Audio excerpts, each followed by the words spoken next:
Salut la famille, j'espère que vous allez bien et que tout se passe pour le mieux dans vos vies respectives.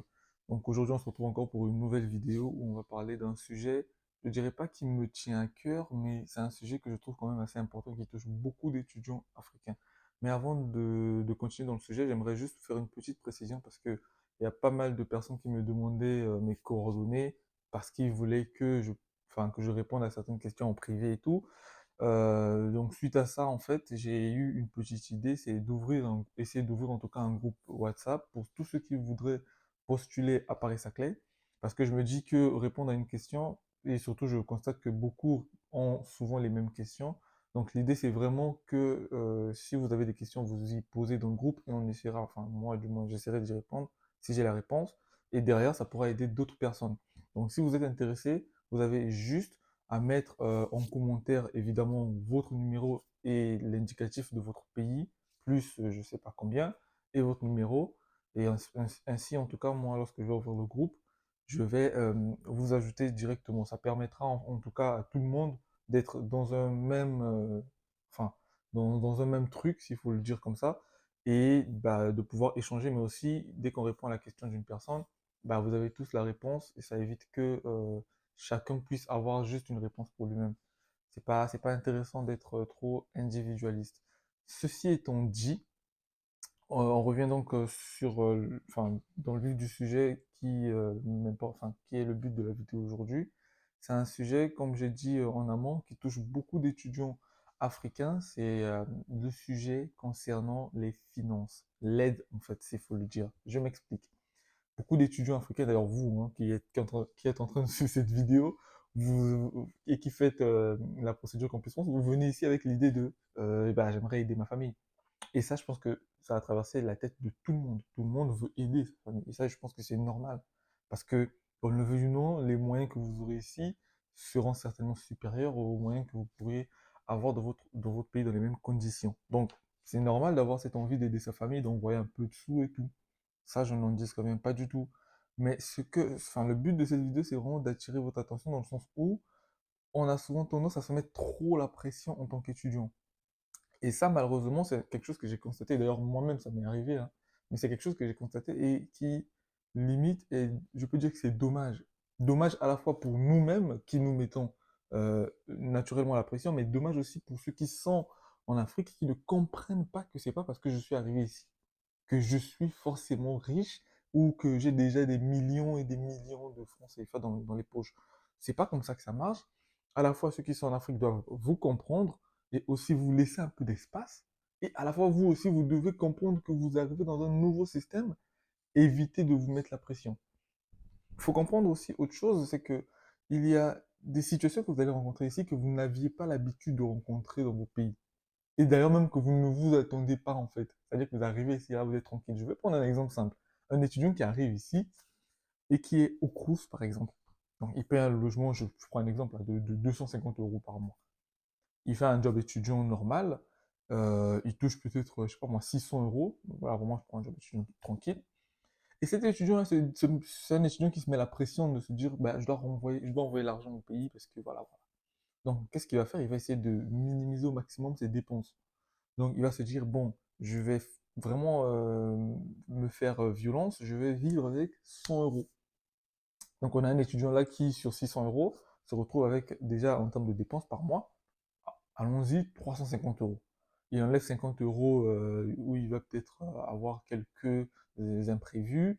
Et dans les 50 euros, s'il est dans une ville qui est une ville assez bien, je peux dire, où en termes de type de transport, il paye pas cher, il paye peut-être 20 euros, allons-y. Donc, on se retrouve avec un étudiant là qui peut mettre en termes de dépenses pour le mois 420 euros. Et il se dit, vas-y, je vais prendre donc le reste qui va rester là à peu près quoi, 180 euros, je vais envoyer au pays. Qu'est-ce qu'il y a de mauvais là, on va me dire? Bah rien, c'est très bien même, je dirais même. C'est une bonne chose. Tu as aidé la famille, tu as aidé beaucoup de gens. Parce que 180 euros en francs CFA, parce que la majorité d'entre vous venez des pays où vous utilisez le franc CFA, le franc CFA, ça fera peut-être quoi, 70 000, 80 000 peut-être, je sais pas. C'est bien, c'est énorme, c'est même le salaire parfois de deux personnes dans certains pays hein, par mois. Donc, un étudiant qui fait ça, c'est bien beau. parce que tu vas aider. Mais derrière, tu vis avec ça dans ta tête. C'est comme ça que tu as fixé les choses. Derrière, tu peux avoir un imprévu en termes de santé qui va bah, te coûter parfois un peu cher. La santé, encore, vous allez me dire, ouais, mais il y a CMU qui est là. Tout le monde n'est pas dans ça. Mais même si vous êtes dans ça, imprévu, je sais pas, je prends un cas simple, un cas de stage par exemple. Un stage arrive, il faut chercher un stage. Vous ne trouvez pas le stage dans votre ville. Vous trouvez un stage ailleurs. C'est l'unique stage que vous avez trouvé par exemple. Il faut vous déplacer. Mais arriver dans la ville où vous vous déplacez dans la nouvelle ville, il faut trouver un logement. Mais vous n'aurez parfois pas de logement à ce prix que vous payez avant. Donc ça fait que ça devient en fait un problème parce que vous ne pouvez plus subvenir en fait à vos besoins comme vous l'aviez planifié. Parce qu'il faut savoir que ici, tout change du jour au lendemain. Donc le logement de 250 euros que vous payiez avant, dans la nouvelle ville, il n'y a pas ce logement-là. Vous avez peut-être payé un logement de 400 euros, 500 euros. Donc, vous vous retrouvez dans une situation où vous ne pouvez plus envoyer l'argent comme vous étiez en train d'envoyer avant. Et là, le problème, c'est que vous risquez de trouver, enfin, de vous rendre compte à quel point l'être humain est ingrat, en fait. Parce que ces mêmes personnes africaines chez qui vous êtes en train d'envoyer les 100 euros, 180 euros, lorsque vous allez leur dire, ah, moi j'ai une situation, je ne peux pas subvenir, en tout cas, ces mois-ci, à vos besoins comme je le faisais avant, essayez de me comprendre. Ils ne vont pas vous comprendre. Ils vont pas vous comprendre. Impossible. Ils vont être là, non, tu commences à changer et tout. Et c'est souvent malheureux parce qu'il y a des gens que je connais ici qui se font violence pour satisfaire des gens qui sont. Moi, j'appelle ça de l'ingratitude. Dans le sens où vous comprenez que, enfin, la personne essaie de vous faire comprendre que bah ça va pas, moi j'ai des situations ici, je peux pas. Mais vous derrière, vous ne comprenez pas. Et c'est compliqué. Un autre cas, un autre exemple en tout cas que je peux encore vous donner d'imprévu. C'est-à-dire que vous pouvez planifier votre vie comme vous le voulez, mais ça ne se passe pas forcément comme vous le voulez. Je prends moi mon cas par exemple, un cas très bête. Pour ceux qui sont sur la chaîne, vous avez déjà constaté que en fait les anciennes vidéos, je tournais ça dans un cadre bien précis et que là j'ai déménagé. Pour ceux qui sont sur la chaîne, ils savent, j'avais parlé de ça déjà que je déménageais. Et là je suis dans un nouvel appartement. Et le truc, c'est que l'appartement où je suis actuellement, bah, je l'ai choisi précisément pour plein de raisons. Je vous parlerai de ça peut-être plus tard, mais pour plein de raisons. Et c'était vraiment l'appartement qui me convenait. Ici, très souvent, bah, vous allez vous rendre compte que, si vous venez en tout cas, vous allez vous rendre compte que quand on rentre dans un logement, en général, on paye un mois de caution déjà, et on paye le premier mois, et les paiements des mois, en fait, les paiements se font au début de mois, en fait. Donc, vous payez un mois de caution et le premier mois. Et le truc, c'est que quand moi je prévois mon futur déménagement, je mets en tête ça, un mois de caution, premier mois, et je mets une fourchette en fait. Donc je mets un intervalle de prix, s'il faut dire, de loyer que je pourrais payer. Donc quand je prépare ces deux, enfin mois de caution plus premier mois, je me prépare avec le maximum que je peux donner. Donc j'ai ça dans ma poche, donc c'est ça que je vais donner. Tu arrives, tu trouves le logement, je trouve un premier logement.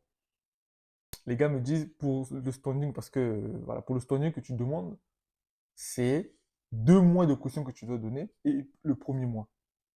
Regardez un truc comme ça en fait, c'est que un mois en plus, c'est énorme. Déjà, le loyer que je paye ici, il est énorme, mais un mois en plus, c'est énorme. Donc, c'est un imprévu, mais pas possible. Je vous assure qu'emménager ici m'a vidé les poches. Parce que là, je suis vraiment, ici actuellement, là où je suis vraiment à Paris, hein, vraiment, vraiment dans Paris. Et emménager ici, je vous assure que ça m'a vraiment vidé les poches. Mais il faut comprendre que c'est des imprévus qui peuvent arriver. Mais là, je vous prends des exemples juste comme ça, à bateau. Mais il y a plusieurs exemples que je peux encore vous prendre, ainsi de suite.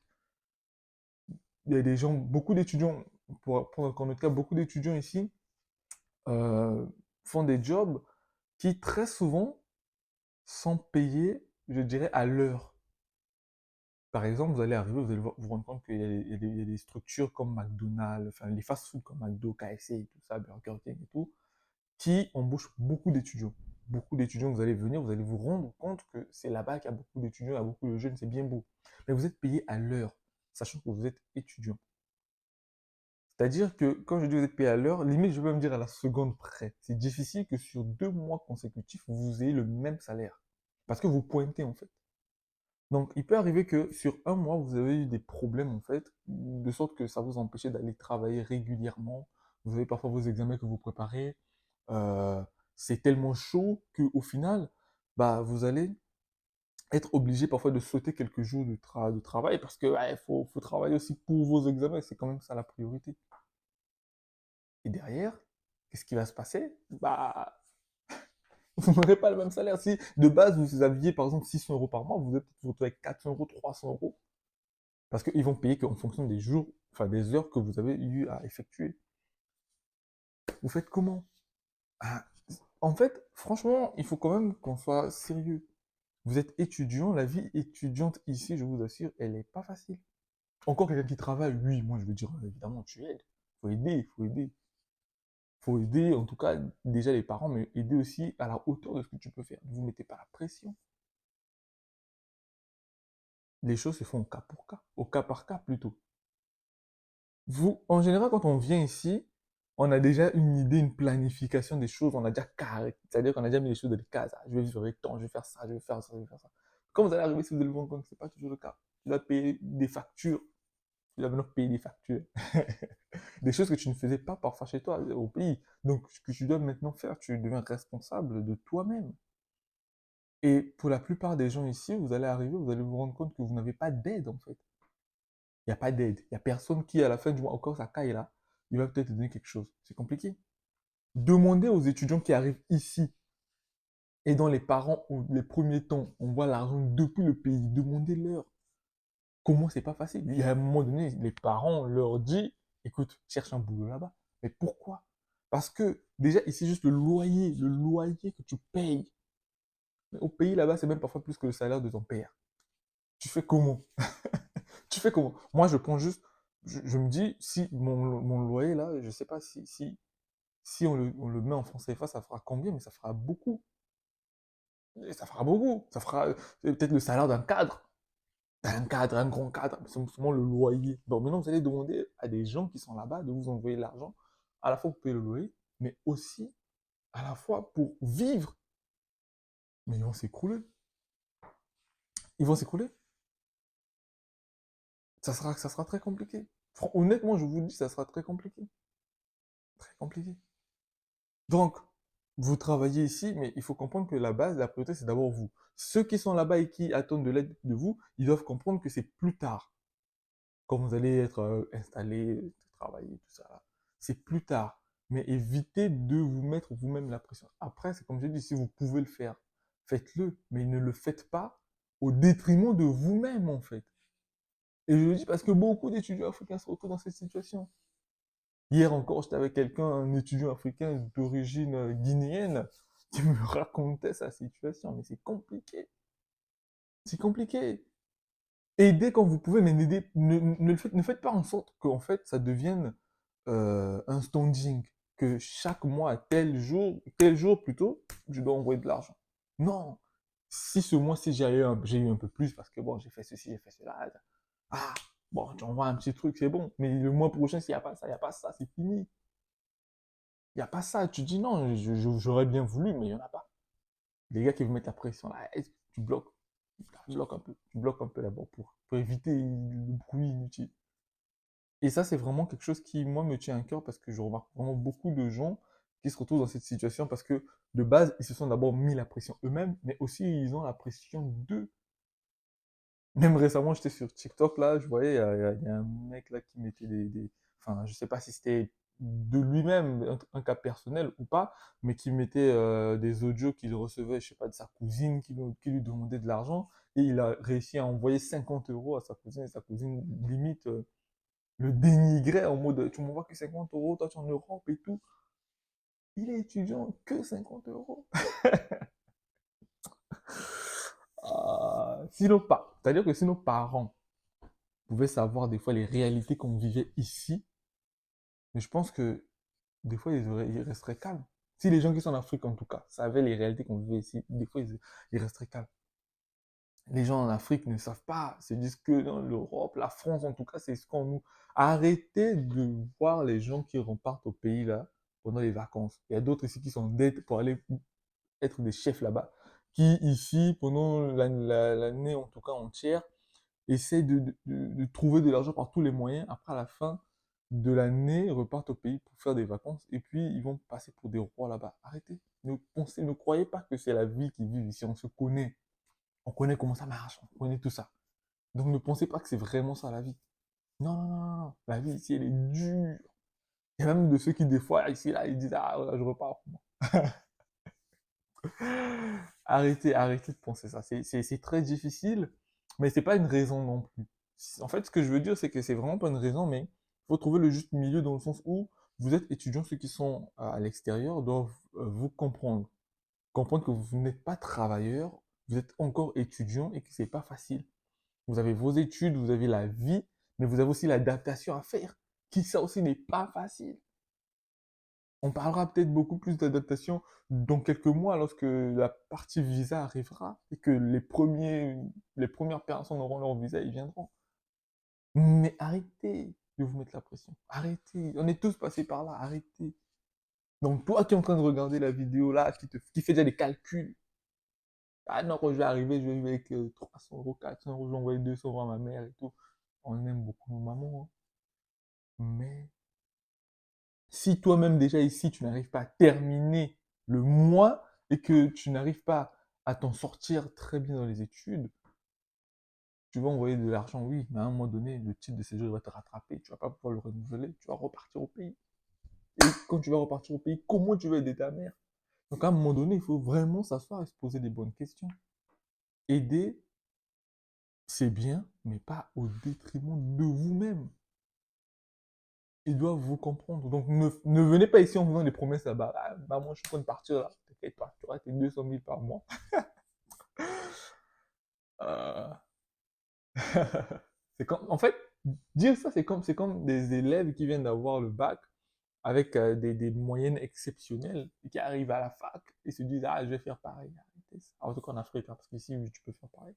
Mais arrêtez ça. Arrêtez ça. Vous ne connaissez pas encore les réalités. Donc ne faites pas des planifications sur des choses sur des réalités que vous ne maîtrisez pas. C'est horrible, mais c'est horrible de dire ça, mais c'est vrai en fait. Je sais que ça semble être horrible de dire ah ouais, mais je vais pas aider X, je vais pas aider Y, mais arrêtez. Ne faites pas des promesses.